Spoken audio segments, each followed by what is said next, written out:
जय शिव शंभू सभी को। आज हम आपको इस वीडियो के माध्यम से शिव पुराण के बारे में कुछ जानकारी बताना चाहेंगे। शिव पुराण समस्त पुराणों में से सबसे महत्वपूर्ण है। ये जिसमें शिव के विभिन्न स्वरूपों और उनके शाश्वत होने का वर्णन किया गया है। शिव पुराण का संबंध शैव मत से है। शिव पुराण में भगवान शंकर के बारे में विस्तार पूर्वक वर्णन किया गया है। शिव महापुराण में भगवान शिव और देवी पार्वती के बारे में और उनकी गाथा का वर्णन पूर्ण रूप से दिया गया है। शिव पुराण में शिव के कल्याणकारी स्वरूप का सात्विक विवेचन, रहस्य, महिमा और उपासना का भी विस्तृत वर्णन है। इसमें इन्हें पंचदेवों में प्रधान अनादि सिद्ध परमेश्वर के रूप में स्वीकार किया गया है। शिव महिमा के अतिरिक्त इसमें पूजा पद्धति, अनेक ज्ञानप्रद आख्यान और शिक्षाप्रद कथाओं का सुंदर आयोजन और भगवान शिव के भव्यतम व्यक्तित्व का गुणगान है। शिव पुराण का सर्वाधिक महत्व क्या है? शिव जो स्वयं है, शाश्वत है, सर्वोच्च सत्ता है, विश्व चेतना है और ब्रह्मांडीय अस्तित्व के आधार हैं। सभी पुराणों में शिव पुराण को सर्वाधिक महत्व होने का दर्जा प्राप्त है। इसमें भगवान शिव के विविध रूपों, अवतारों, ज्योतिर्लिंगों, भक्तों और भक्ति का वर्णन किया गया है। क्यों शिव पुराण खास है? इस पुराण में प्रमुख रूप से शिव भक्ति और शिव महिमा का प्रचार प्रसार किया गया है। प्रायः सभी पुराणों में शिव को त्याग, तपस्या, वात्सल्य और करुणा की मूर्ति बताया गया है, किंतु शिव पुराण में शिव के जीवन चरित्र पर प्रकाश डालते हुए उनके रहन सहन, विवाह और उनके पुत्रों की उत्पत्ति के विषय में भी विशेष रूप से बताया गया है। शिव महापुराण में श्लोक और स्कंद, इसमें भगवान शिव और देवी पार्वती की गाथा का पूर्ण वर्णन है, जो 12 स्कंद भागों में बांटा हुआ है। शिव पुराण के हर स्कंद में शिव के अलग अलग रूपों और उनकी महिमा आदि का वर्णन है। इस पुराण में 24,000 श्लोक हैं तथा इसके क्रमशः 6 खंड हैं। एक विद्येश्वर संहिता, रुद्र संहिता, कोटि रुद्र संहिता, उमा संहिता, कैलाश संहिता, वायु संहिता। शिव पुराण के 10 स्कंद और उनका वर्णन है। शिव पुराण के पहले स्कंद में शिव पुराण की महिमा का वर्णन है।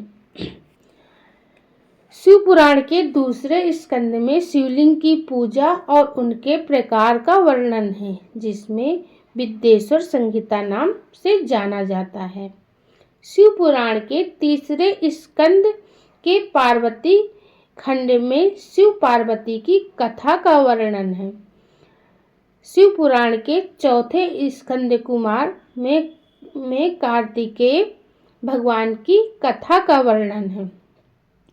शिव पुराण के 5वें स्कंद युद्ध खंड में शिवजी द्वारा त्रिपुरासुर वध की कथा का वर्णन है।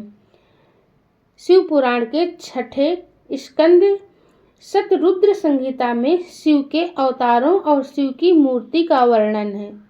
शिव पुराण के 7वें स्कंद कोटि रुद्र संहिता में 12 ज्योतिर्लिंग एवं शिव संहिता नाम का वर्णन है। शिव पुराण के 8वें स्कंद उमा संहिता में मृत्यु और नरक और क्रिया योग का वर्णन है। शिव पुराण के 9वें स्कंद वायु संहिता में पूर्ण खंड में शिव के अर्धनारीश्वर स्वरूप का वर्णन है। शिव पुराण के 10वें स्कंद वायु संहिता में उत्तरखंड में शिव धर्म और शिव सेवा की विभूतियों का वर्णन है। शिव पुराण को पढ़ने का लाभ क्या मिलता है? पृथ्वी पर हर व्यक्ति किसी न किसी काम को करने से पहले उनके लाभ और हानि के बारे में जरूर सोचता है। हर व्यक्ति कार्य को करने से प्राप्त लक्ष्य के बारे में सोचकर तभी कार्य करता है। शिव पुराण के आरंभ में पुराण विशेष की महिमा और उनके पढ़ने की विधि के बारे में जानकारी दी गई है। आइए हम आपको यह बताएंगे कि शिव पुराण को पढ़ने से क्या लाभ होता है। जो व्यक्ति शिव पुराण को पढ़ता है उससे भोग और मोक्ष दोनों की प्राप्ति होती है। अगर किसी व्यक्ति ने अनजाने या जानबूझकर कोई पाप हो जाए तो अगर वह शिव पुराण को पढ़ने लगता है तो उसका घोर से घोर पाप से छुटकारा मिल जाता है। जो व्यक्ति शिव पुराण को पढ़ने लगते हैं उनके मृत्यु के बाद शिव के गण लेने आते हैं। सावन में शिव पुराण का पाठ करने से उसका फल बहुत ही सुखदायी होता है। कलयुग में शिव पुराण के बारे में ये भी बताया गया है कि कलयुग में अधार्मिक और असंस्कारिक लोग सत्ता को हासिल करेंगे और वे जनता की सेवा और सुरक्षा करने में असफल होंगे। वे केवल जनता का धन लूटेंगे। इसके अलावा कलयुग में अंधकार बढ़ेगा और अशुभता व्याप्त होगी। शिव पुराण के अनुसार जब माता पार्वती भगवान शिव से पूछती हैं कि सबसे बड़ा धर्म क्या है तो भगवान शिव कहते हैं सत्य का साथ देना ही सबसे बड़ा धर्म है और इस कलयुग में इसी की हानि होगी। जब घोर कलयुग आएगा तो मनुष्य पाप, अधर्म, दुराचार, असत्य और दूसरों की निंदा करने जैसे कृत्य काम में लिप्त हो जाएगा। कलयुग में अनैतिक रूप से धन कमाना, पुरुषों का मन पराई स्त्रियों में सशक्त होना, नास्तिक, मूर्ख और पशु बुद्धि और माता पिता से द्वेष रखना आम हो जाएगा। आशा है कि आपको आज की जानकारी अच्छी लगी होगी। आगे की जानकारी हम आपको दूसरे वीडियो में प्रस्तुत करेंगे। कृपया वीडियो को लाइक ज़रूर करें और हमारे इस धार्मिक चैनल से जुड़ें। जय शिव शंभो। भगवान शिव सबका भला करें, सबका कल्याण करें।